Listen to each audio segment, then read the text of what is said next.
Vi får så mye meldinger om hva som skjer med jøder rundt om i verden. Det snakker de ikke om i norske medier. Politikerne er veldig lite opptatt av det. Det er mest talemåter. Du ser ikke i Dagsrevyen dette bildet av en gutt som blir omringet i New York. Vær så god, Dan.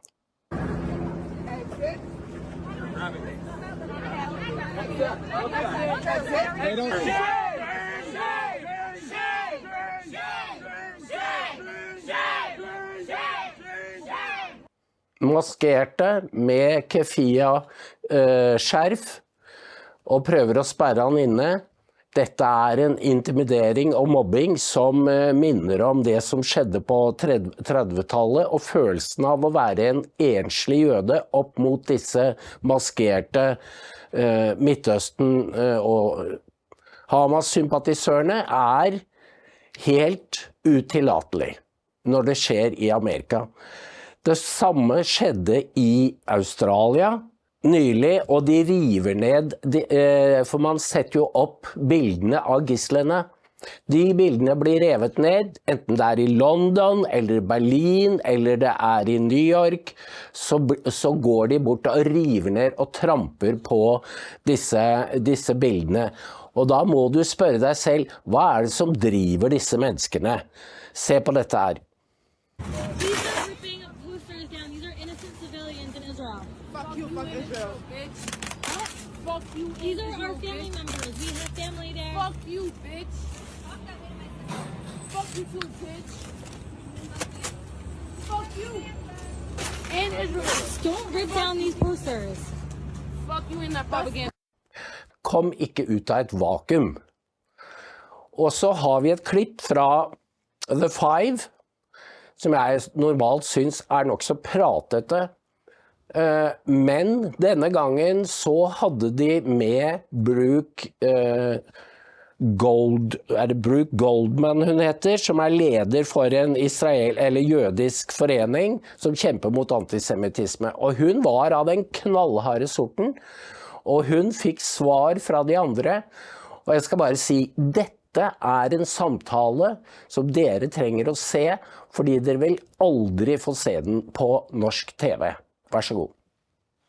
The United Nations Secretary General is facing fierce backlash and calls for his resignation after this shocking accusation against Israel yesterday.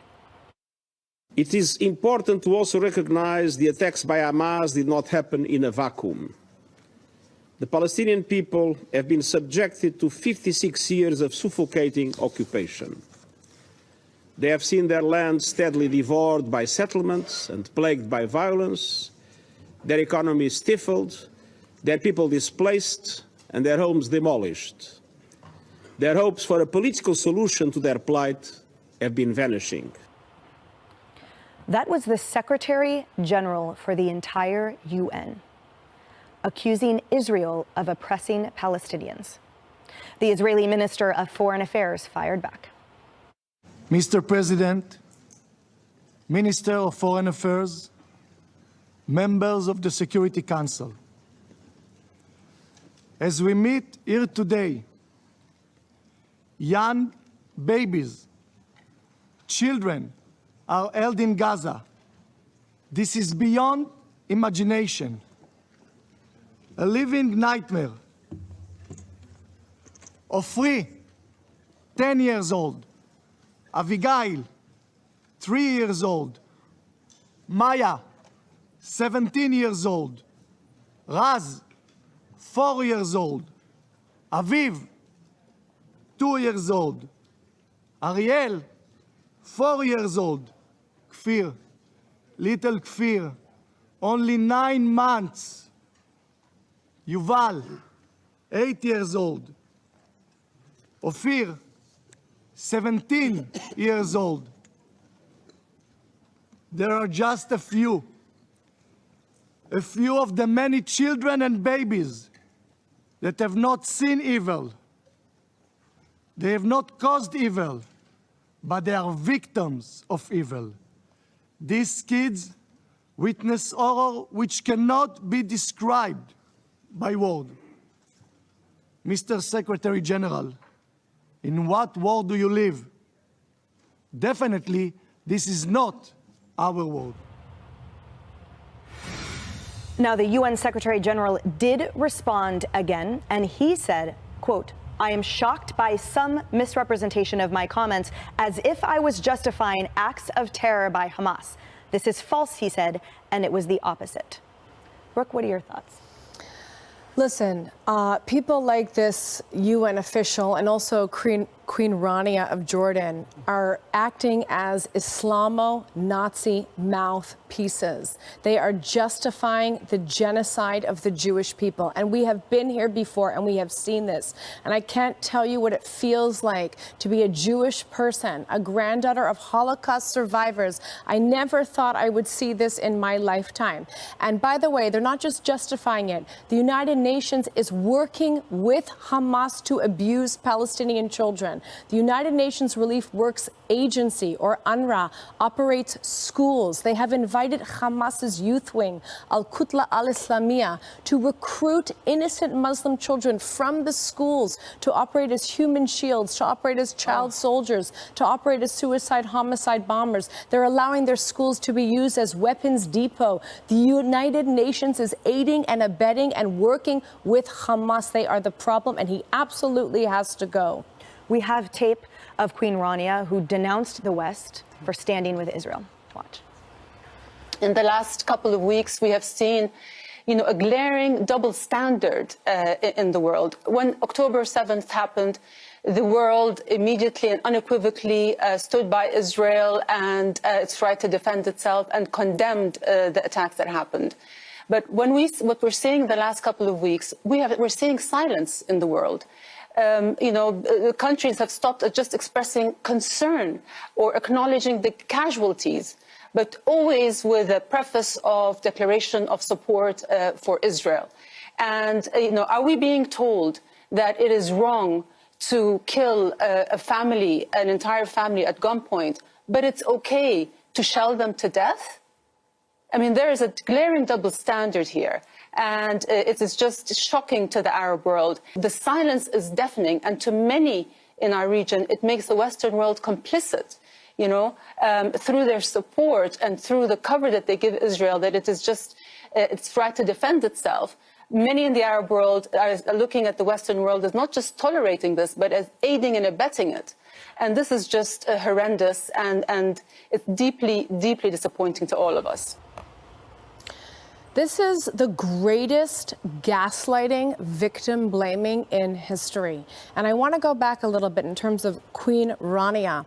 Jordan is holding these so-called Palestinian Arabs as second-class citizens in refugee camps for dozens of years. That's right. Who is she to talk about civil rights? First, they took our slave name, okay? Jews were named Palestinian by the Roman occupier. We were named it after our enemies in the biblical times, the Philistines. They took our slave name. Then they told us that Jews are not from Judea. If Jews are not from Judea, I don't know where we're from. Then they're telling us our mere presence, homes, families in Judea is a provocation for violence. And now they're telling us that when we came out of Gaza, they established their Islamic State of Gaza. We gave them a state, that they're under our occupation, and therefore it justifies killing innocent Jews. This is Nazi talk. And I'm so grateful, I have to say, to be here on this couch, to have the moral clarity, and to be on Fox News, because you are leading in the moral battle against this evil. We are dealing with pure evil right now. We're honored to be here with you today, Brooke. Thank you for your voice. It's so important. Ari, what do you make of this? Two things. One, on Queen Rania, let me remind her that when ISIS attacked and beheaded and burnt alive in cages Jordanians, it was King Abdullah of Jordan who said he personally was going to fly fighter jets in to bomb ISIS. So what about the hypocrisy then, Queen? As for the United Nations, right? Not only was he wrong about Israel, he's wrong about the history in the region. If you want to look at the big picture of peace, there's one central fact. Every nation that ever sought peace, every nation or people that ever sought to make peace with Israel, found in Israel a ready, willing, and able partner that made peace. Egypt reached out under Anwar Sadat to make peace. Peace was made. Jordan, under King Hussein, reached out to make peace with Israel. Peace was made. The United Arab Emirates, Bahrain, Morocco, Saudi Arabia on the verge. You know why peace hasn't come to the Middle East? Because the Palestinians don't have a leader who was willing to engage with Israel, to engage in peace. If they did, peace would have been made, just as it was with Egypt and Jordan and everyone else. There's no such thing as a Palestinian peace movement. Where are all the pro-democracy rallies? Where are all the rallies against Hamas? They don't exist. And Kayleigh, you know, for those that argue about misrepresentation or representation or intimation of the comments of the Secretary General, the facts do not lie, which is that the United Nations over and over again has actually condemned and found violations by Israel in human rights, and yet has been mute the entire time since its inception on all of the atrocities and all of the human rights violations committed against Israel. They are stunning in their anti-Semitism. Yeah, you can't have it both ways, Mr. UN Secretary General. You can't in one moment say, I don't authorize violence against Israelis, and then in the next moment say, this did not happen in a vacuum. Now, what's this? Babies being burned alive, a pregnant woman being sliced open, her baby on the ground next to her being shot. Do not tell me this did not happen in a vacuum. This is terrorism for which there is no justifying. We put up the faces often. There you see Kafir, the baby who was named Ariel, Raz, Aviv. These are the names that the Israeli ambassador was referencing in response to the UN Secretary General. And you ask yourself, just quickly here, how did the Holocaust happen? It's confounding to many how this could have happened to the Jewish people. Well, it happens when you have international bodies like the UN making excuses, when you have nations, leaders making excuses. That is when a Holocaust happens, and it can happen again if we don't exhibit moral certainty and clarity, as we've heard from Brooke. So I'm sitting between two White House press secretaries, and I will say this loud and boldly. Replace Corinne Jean-Pierre. She's not representing this nation right. And she's not representing the people that we as a nation put in the White House correctly. Because I'll tell you what, either one of you would have responded to what the UN Secretary General had said. It would have been part of your remarks. That can't and it's on U.S. soil that he's saying this. That can't happen. Look, we sat out so late in World War II, didn't get in until the Japanese hit Pearl Harbor. We sat out late and millions of Jews died in between the time that we were being, you know, kind of, well, we want to be separate from the world. That's a foreign war. It doesn't, as long as we make ourselves defensively strong at home, we don't need to get involved. But we did. And we do now. And we stand with you. You are not alone. Thank you. We particularly stand with you because you are not alone. Amen. And we want you to know it. The White House speakers are proxies of the commander-in-chief. I argue replace the commander-in-chief. You know, not to bleed topics from the first block, well, but these when we two talk weren't. about the deterrence They're and sentient beings. when we talk about the deterrence that this administration has been trying to send, you think about our president who keeps just saying, don't. The point is, or what? That is what Hamas is saying. They are saying, or what? And it is further emboldened by the United Nations Secretary General and every other campus and every other community that is rising up against Israel right now. That takes nothing that we say for any truth. Og jeg synes det flere poeng her som dere må merke dere, blant annet når hun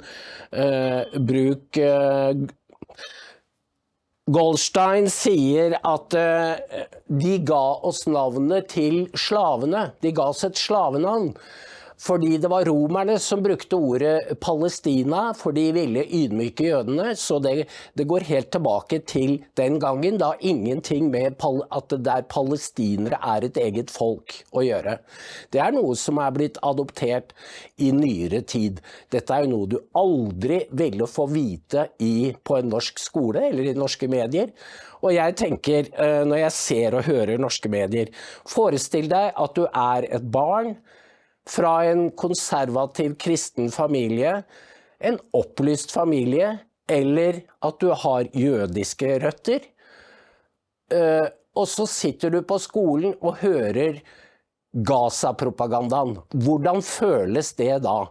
Da kan jeg si, jeg har en film i biblioteket som heter The Oppenheimer-familie, fordi den fra Tyskland tidlig på 30-tallet, hvor læreren det en familie som har da 2-3 barn i folkeskolen, og de blir undervist av en lærer med nazisympatier, og den behandlingen de får på skolen. Det var sånn det begynte. Det helt riktig som hun sier, prestetalskvinnen til Trump, det var sånn Holocaust begynte. Og det en aggressivitet over disse protestene som minner sterkt om det, og Dan, nå må vi spille dette klippet fra Australia, hvor de roper «Gas the Jews».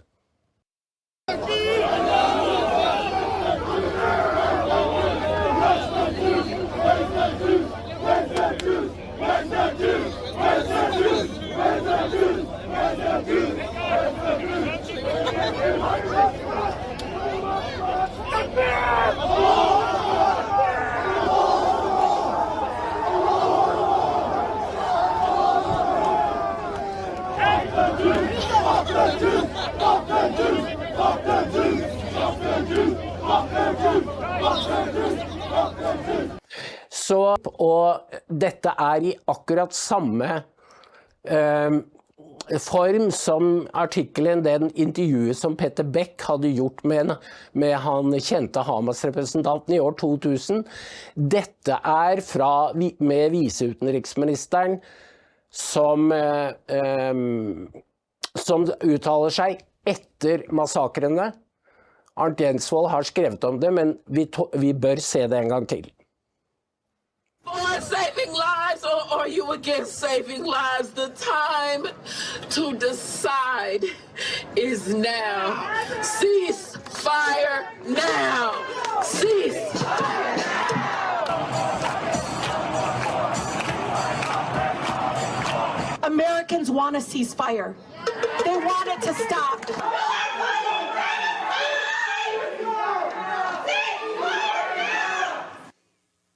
Now, when Rashida Tlaib and Cori Bush call for a ceasefire between Israel and Hamas, what do their words actually convey?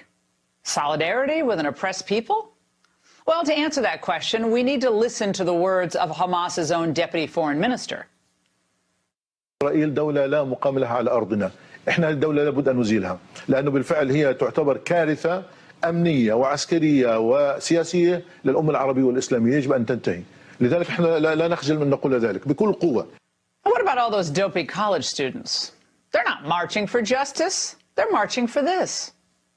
الإسرائيل لازم نأدبها وحنأدبها مرة ثانية وثالثة، لكن كما قلت لك بدنا ندفع ثمن. نعم احنا مستعدين. معلش بدي أقول لك بشكل واضح، احنا اسمنا شعب الشهداء وبنفخر أن نقدم. What about those global humanitarians out there ripping down posters of kidnapped or dead Israeli children? Where does their allegiance lead? الأراضي الفلسطينية يعني زوال إسرائيل؟ طبعا وجود إسرائيل هو اللي بخلق كل هذه الآلام والعذابات والدموع والدماء. To any sane individual, Hamas is a force of aggression. And it's one that delights in the suffering of innocent people. And by the way, they don't give a darn about Palestinians either. But the victimhood propaganda never stops. And just like in the United States, victimhood justifies everything and anything they do. هي إسرائيل مش إحنا ضحية الاحتلال، نقطة وآخر السطر. لذلك ما حدا يلومنا، إحنا شو اللي بنعمله في 7 أكتوبر، في 10 أكتوبر، في مليون أكتوبر، إحنا اللي بنعمل مبرر. It is justified، مبررة. There are far too many people living in the United States who believe this, who agree with him. They're even repeating his talking points. We don't want Israel to exist. We don't want these Zionist counter-protesters to exist. Hamas is not radical. Hamas is our freedom fighters. That's our freedom fighters. That's all we have is Hamas. You guys are associating that Hamas is a terrorist organization. It's a resistance. It's a resistance movement, and we need to stand behind it.